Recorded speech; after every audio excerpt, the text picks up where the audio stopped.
கோபால கோபால கோகுல நந்தன கோபால நந்தகுமார நவனித சோர பிருந்தாவனச்சர கோபால கோபால கோபால கோகுல நந்தன கோபால.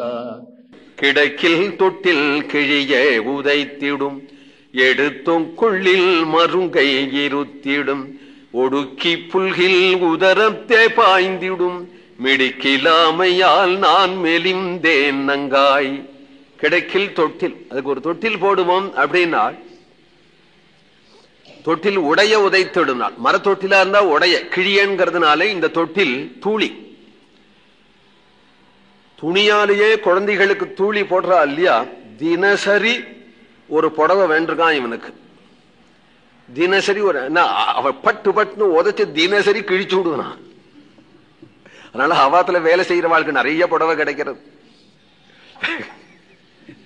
யசோதை எடுத்து எடுத்து கொடுத்துடுறா, குழந்தை கிழிச்சு விடுத்து இந்த அடின்னு. தினசரி கிடக்கில் தொட்டில் கிழிய உதைத்திடம். அப்படி அவ்வளவு சுறுசுறுப்பான புள்ள, துருதுருப்பான புள்ள, ஏன்னு கிடைக்கிற புள்ள இல்ல. சரி எடுத்துப்போம் அப்படின்னாலோ இப்படி இடுப்புல வச்சுன்னு காரியத்தை செய்வோம்னா அப்பா அந்த இடுப்ப அப்படி இருத்துமா, அவ்வளவு வெயிட். என்ன சோனி பிச்சான் இல்லையா கண்ணன், நல்ல தள தள தளன் இருக்கானே பிறந்த அன்னைக்கே.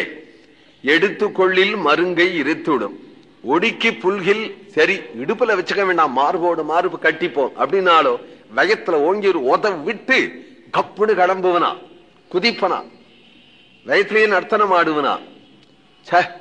நீங்கெல்லாம் உங்காத்து குழந்தைகள்லாம் தெமேன்னு தொட்டில போட்டு விட்டு நீங்க பாட்டு காபி சாப்பிட்டுட்டு படுத்துட்டு கேளடி, நீங்களா ரொம்ப பாக்யவதின்னு சொல்றாருன்னு வியாக்கியானம்.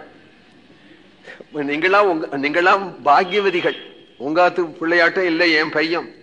மிடிக்கிலாமையால் நான் மெலிந்தேன் நங்காய்.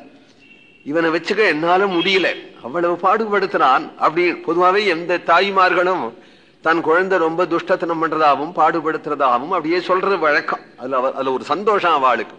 கண்ணன் உண்மையாகவே அப்படி பாடுபடுத்துறதுனால மெலிந்தேன் நங்காய் என்கிறார். கோவிந்த நாம சங்கீர்த்தனம்.